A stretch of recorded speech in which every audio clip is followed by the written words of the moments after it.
Seja bem-vindo ao teu programa Advertência Final. Mais de 1/3 dos habitantes da Terra acredita na Bíblia. No passado, muitos deram a sua vida para ter o privilégio de ler as suas páginas e obedecer às suas instruções. Por outro lado, durante centenas de anos, outros relegaram a Bíblia ao desprezo e às cadeias de escuridão, pretendendo que ela assim devesse ficar para sempre. Objeto de tanta controvérsia, este livro tem levado muitos a indagar. Seria de fato a Bíblia a palavra de Deus? As suas histórias, algumas parecendo fantasiosas, seriam verdade ou mito? No programa de hoje, você verá junto comigo algumas evidências arqueológicas que nos levam de fato a pensar com seriedade sobre este livro. Não perca, venha comigo!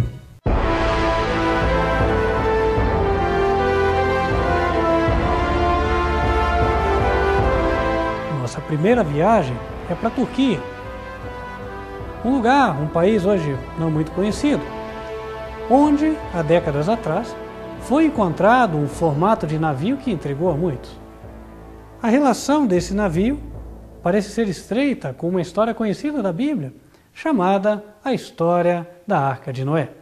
Possivelmente você já ouviu falar dessa história, de um velho, um senhor, que recebeu instruções de Deus para construir um barco a fim de salvar aqueles que quisessem escapar do dilúvio universal. Durante 120 anos, este senhor teria pregado, convencendo ou tentando convencer as pessoas para que entrassem naquele grande barco. Segundo a história bíblica, chegou o tempo e apenas 8 pessoas decidiram entrar na arca, Noé e sua família. Os restantes ficaram zombando por 7 dias, quando foram surpreendidos por um grande dilúvio de águas vinda de baixo e de cima. E a água subiu, de tal maneira que os cumes das montanhas mais altas do planeta foram cobertos, e apenas restaram Noé, sua família e os animais, os quais Deus indicou para entrar na arca. Fim da história, as águas se secaram e a arca pousou sobre as montanhas do Ararat. Este é o relato bíblico. Durante décadas, muitos têm buscado restos da famosa Arca de Noé no monte da Turquia que leva esse nome. Porém, o Ararat é um monte de neves eternas, que a cada 500 anos se renova, e nada foi encontrado. Porém, recentes descobertas intrigaram e despertaram novamente o interesse no estudo do tema. Em 1959, um oficial turco fotografou esta estranha formação, semelhante a um barco, nas montanhas do Ararat. Muitos acreditam que a arca teria pousado exatamente na montanha de nome Ararat, mas a Bíblia diz montanhas do Ararat, plural. No livro de Gênesis, capítulo 8, verso 4, está escrito que a arca repousou no 7º mês, no dia 17 do mês, sobre os montes de Ararat. Em 1960, a revista Life Magazine publicou uma reportagem com o título Arca de Noé encontrada? Foi feita uma pesquisa no local e pouco depois se afirmou que a formação era apenas fruto do acaso da natureza. O barco fotografado estava localizado a apenas poucas milhas ao sul do famoso Monte Ararat, portanto, dentro das cadeias do Ararat e em coincidência com o relato bíblico. Tal fato levou a que a questão fosse novamente levantada para pesquisa quando o pesquisador americano Ron White decidiu visitar a área. Em 1977, com a visita do arqueólogo amador Ron White, começou-se a explorar mais detalhadamente o achado, usando o aparato tecnológico disponível. As dimensões do barco são 300 cúbitos egípcios de comprimento por 50 de largura. O Gênesis foi escrito por Moisés, quem viveu no Egito e possivelmente usou estas medidas. A medida é coincidente com o relato bíblico. Faze para ti uma arca da madeira de gofer.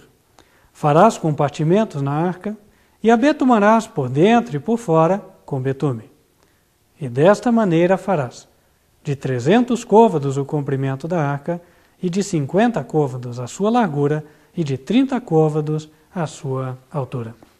Nas proximidades do barco, encontraram pedras armênias antigas contendo inscrições cartográficas. Nelas se vê 8 cruzes, indicando que houveram 8 sobreviventes no evento ligado ao barco. O arqueólogo indica uma cruz maior correspondente ao chefe da família, a cruz ao lado correspondente à esposa, as cruzes menores à direita correspondem aos homens da família, enquanto as da esquerda correspondem às mulheres. Pai, mãe, 3 filhos e 3 mulheres. 8 pessoas ao total. Isto, mais uma vez, coincide com o relato bíblico. E no mesmo dia entrou Noé, e Sem, e Cã, e Jafé, os filhos de Noé, como também a mulher de Noé, e as 3 mulheres de seus filhos com ele na arca. Gênesis 7, verso 13. Os quais em outro tempo foram rebeldes, quando a longanimidade de Deus esperava nos dias de Noé, enquanto se preparava a arca, na qual poucas pessoas, isto é, 8 almas, se salvaram pela água. 1 Pedro, capítulo 3, verso 20. Os trabalhos de investigação de Ron White foram facilitados quando, em 1978, um terremoto ocorrido na região deixou expostas as balizas ou costelas do barco e gerou uma fenda central, que possibilitou a retirada de amostras da madeira interior. Após se retirar um pedaço da madeira, verificou-se que a madeira laminada.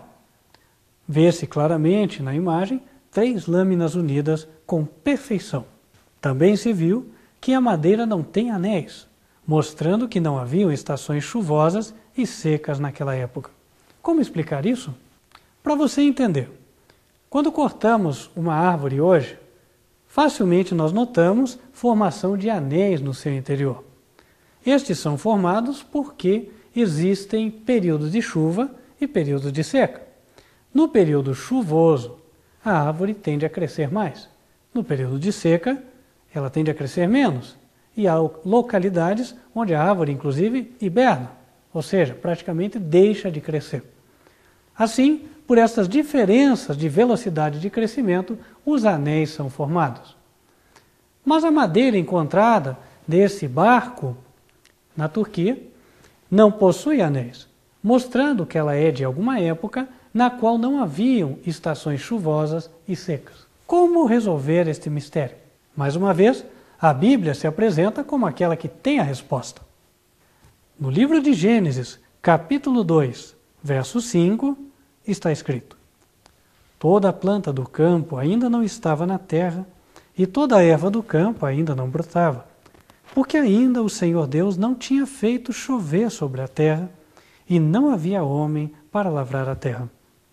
Um vapor, porém, subia da terra e regava toda a face da terra. Segundo a Bíblia, não chovia até os dias do dilúvio. Um orvalho subia da terra a fim de que ela fosse regada e umedecida. Isso explicaria o fato da madeira encontrada naquele barco não ter os anéis.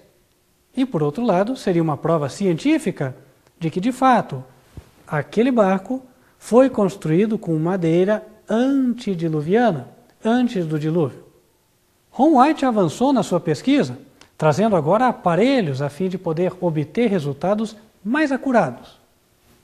As descobertas foram impressionantes.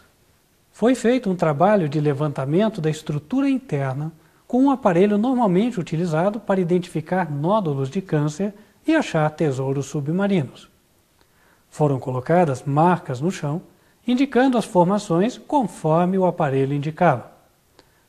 Como resultado deste levantamento, pode-se levantar a estrutura interna do barco, incluindo seus decks e repartições. O resultado foi descobrir um imenso barco sob a plantação e a terra, com diversas repartições, semelhante de fato ao relato bíblico.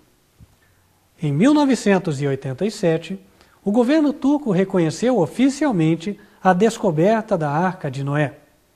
Em 1987, o governo turco finalmente reconheceu o achado como sendo a Arca de Noé. Separou e dedicou aquela região em torno para que se convertesse num espaço turístico que pudesse ser visitado. Ali construiu um restaurante, de tal maneira que até o dia de hoje, aqueles que se interessam podem ali tomar a sua refeição com vistas para a Arca de Noé. O objeto tão controvertido entre criacionistas e evolucionistas, digo, criacionistas os que creem que Deus criou todas as coisas, evolucionistas aqueles que dizem que o homem veio da evolução. O objeto, a Arca de Noé, que era tão controverso entre ambos os partidos, agora parece definir a questão. De fato, Deus um dia trouxe o dilúvio à terra, e tal como ele disse, a Arca de Noé, preservou os seus sobreviventes. Você, eu e todas as pessoas da terra de hoje somos de uma só família, descendentes de Noé e seus filhos. Isso mostra que a Bíblia, de fato, não é apenas um livro de lendas. Aquilo que parecia fantasioso provou-se verdade. E a Bíblia diz, sabendo primeiramente isto, que nenhuma profecia da Escritura é de particular interpretação, porque a profecia nunca foi produzida por vontade de homem algum, mas os homens santos de Deus falaram inspirados pelo Espírito Santo. Embora contendo relatos difíceis de muitas pessoas crerem à primeira leitura, a Bíblia alega ser a própria palavra de Deus. Aquela que conta a história como realmente foi. Aquela que não omite fatos. Aquela que expõe os homens como eles são. E isto com um propósito, salvá-lo. E falando em salvação,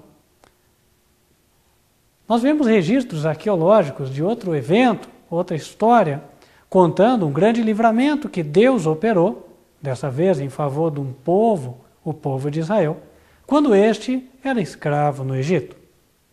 A história conta que após Deus derramar 10 pragas sobre o impenitente faraó, que com tirania buscava manter o seu povo na opressão, finalmente Deus retirou o seu povo do Egito e com mão poderosa e misericordiosa os trouxe no meio do deserto até a praia de Pi-Hairote. Então falou o Senhor a Moisés, dizendo, fala aos filhos de Israel que voltem e que acampem diante de Pi-Hairote, entre Migdol e o mar, diante de Baal-Zefon. Em frente dele assentareis o campo junto ao mar.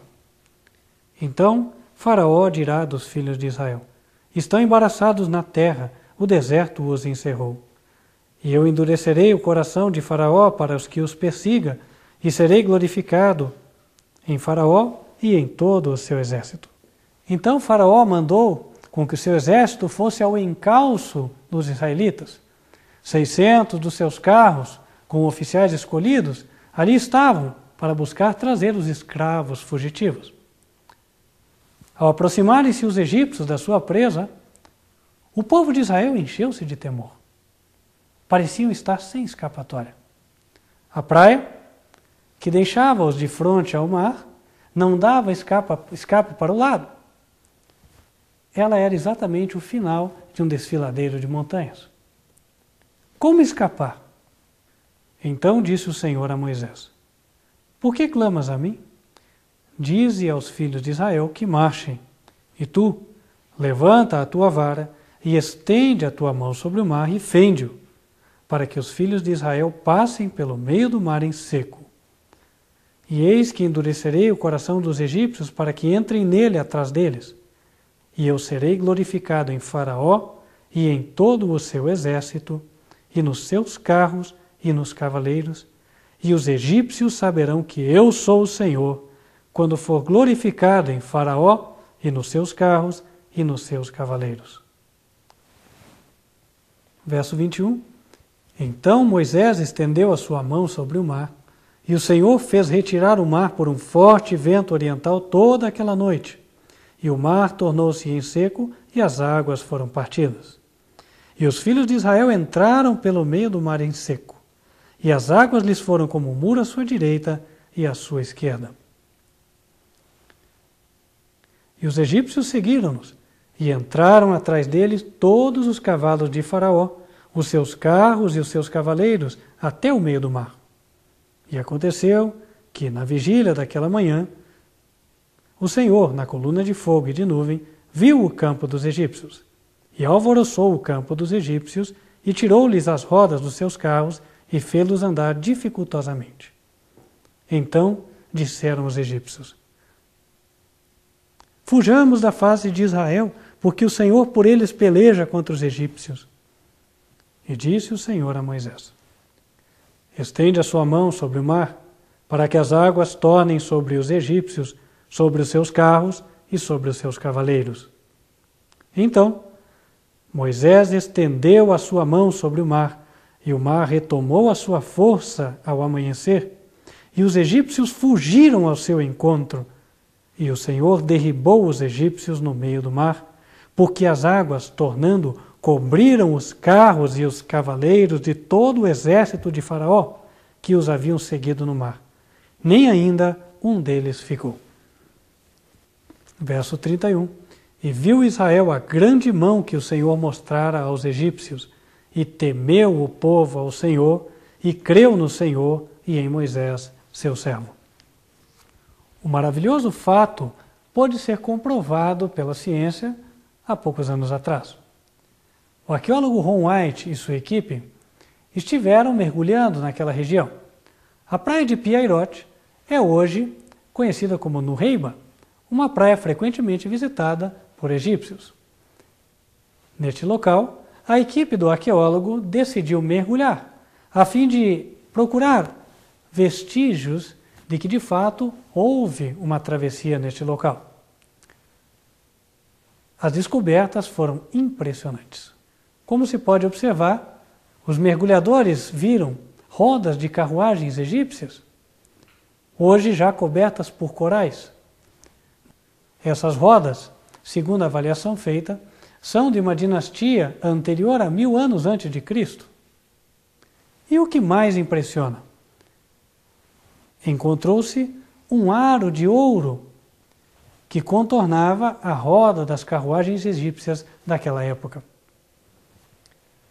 As investigações prosseguiram também do outro lado do hoje Golfo de Aqaba, chamado naquela época Mar Vermelho.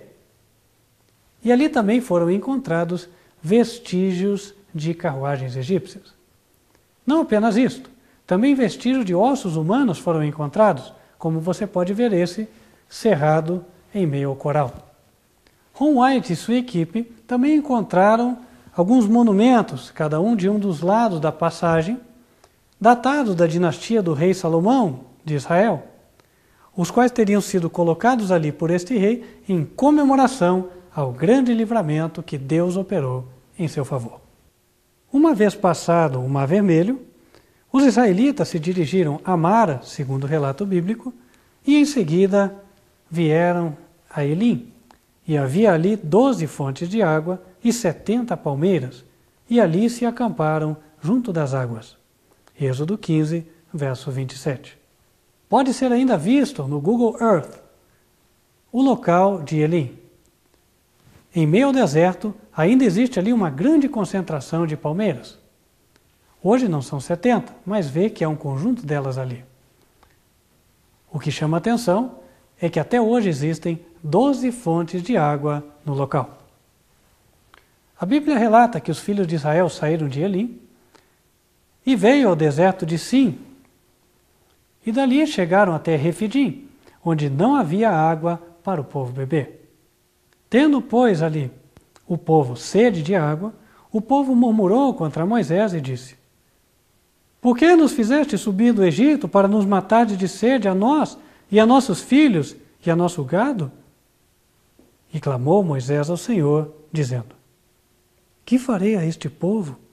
Daqui a pouco me apedrejarão. Então o Senhor disse a Moisés: passa diante do povo e toma contigo alguns dos anciãos de Israel. E toma na tua mão a tua vara com que feriste o rio e vai. Eis que eu estarei ali diante de ti, sobre a rocha em Horebe, e tu ferirás a rocha, e dela sairão águas, e o povo beberá. E Moisés assim o fez diante dos olhos dos anciãos de Israel. Seguindo a provável trajetória do povo de Israel por esse deserto, Ron White encontrou este local, onde facilmente pode ser visualizada a pedra a 18 metros de altura, que contém uma marcação impressionante. Como pode-se ver, a rocha parece ter sido fendida e há marcas de que um grande volume de água por ali passou. A fenda é tão grande que uma pessoa pode passar em meio a ela. Em Êxodo 19, a Bíblia diz que, tendo partido de Refidim, vieram ao deserto do Sinai e acamparam-se no deserto. Israel, pois, ali acampou-se defronte do monte. Verso 2. Ali Deus prometeu encontrar-se com o seu povo depois de 3 dias de preparação. No momento marcado, Moisés levou o povo fora do arraial ao encontro de Deus e puseram-se ao pé do monte. E todo o monte Sinai fumegava, porque o Senhor descera sobre ele em fogo, e a sua fumaça subia como fumaça de um forno, e todo o monte tremia grandemente. Êxodo 19, 17 e 18. Não distante do local onde a rocha foi ferida, o monte Sinai pode ser visualizado. É nítido a diferença entre ele e os demais pelo fato de que seu cume encontra-se até hoje enegrecido. Como pode-se ver, a rocha foi queimada com intensidade. Neste local, segundo a Bíblia, Deus se assentou em fogo e dali, com voz de trovão, transmitiu ao povo de Israel a sua santa lei, chamada o concerto de Deus com os homens da terra. Amigo, eu não sei quanto a você, mas quando eu vi pela primeira vez esse monte queimado, algo me moveu por dentro. Eu pude de fato ter a certeza de que temos um Deus vivo, um Deus que um dia visitou a humanidade e deu a ela o seu conserto. Um Deus que comanda tudo nesta terra. Um Deus que, como diz a Escritura, Ele conta até os fios de cabelo da nossa cabeça. O temor de Deus se apoderou de mim. E de você? O que esta cena te gera? Uma coisa é certa. Diz a Bíblia que Deus, nesta ocasião, deu a Moisés os mandamentos em tábuas de pedra. Porque pedra é algo que não se muda. E também a Bíblia diz que Deus tratou de escrever com o seu próprio dedo os mandamentos que Ele deu. Esses mesmos mandamentos que foram quebrados por mim e por você. Quantas vezes fazemos aquilo que não agrada a Deus? Quantas vezes o desobedecemos? A Bíblia mostra o cuidado que Deus tem por nós. Tendo todo o universo para cuidar, se ocupou de vir visitar-nos pessoalmente, a fim de ensinarmos o caminho correto, o caminho do bem. Uma lei que foi dada para a nossa felicidade, posto que aqueles que a cumprem andam bem na vida. Com preceitos como, por exemplo, não matarás, não furtarás, que se obedecidos, vão nos trazer paz e tranquilidade. A proposta de Deus permanece até hoje diante de nós. As palavras um dia ditas no Monte Sinai, elas ressoam através das eras e chegam até a mente e os ouvidos de cada um de nós. E o que faremos com elas? Será que nós as renegaremos a um montante que vamos considerar lixo histórico? Ou vamos considerar as palavras da Escritura? Vamos considerar as provas da arqueologia de que essas palavras de fato são verdadeiras? A fim de crermos em Deus. Seria tão difícil crer na palavra daquele que disse a verdade? Temos visto de que um dia Deus operou na terra por meio de um dilúvio. Ele suportou a maldade, segundo o relato do Gênesis, até um limite. Mas quando ele viu que seria para benefício do próprio homem suprimir o mal e dar à humanidade um novo recomeço, ele interviu na história. E Jesus, quando esteve aqui na terra, falou que Deus ainda intervirá uma segunda vez. E ele disse: e como foi nos dias de Noé, assim será também a vinda do Filho do Homem. Porquanto, assim como nos dias anteriores ao dilúvio, comiam, bebiam, casavam e davam-se em casamento, até o dia em que Noé entrou na arca, e não o perceberam, até que veio o dilúvio e os levou a todos, assim será também a vinda do Filho do Homem. E você? Andará despercebido? Ou estará atento para o fato de que Deus intervirá na terra e se preparará? Deus oferece hoje uma oportunidade. A sua palavra diz que Deus amou o mundo de tal maneira que deu o seu Filho unigênito para que você e eu não pereçamos, mas tenhamos a vida eterna. João 3,16. A oferta dele é para que aceitemos a Jesus, o seu Filho, como Salvador. E se o aceitamos, ele vai mudar a nossa vida e nos fazer em harmonia com a sua lei, o seu pacto. A escolha é sua. Ficamos por aqui, mas nosso imenso desejo é que você tome a decisão certa. Deus te abençoe. Até a próxima.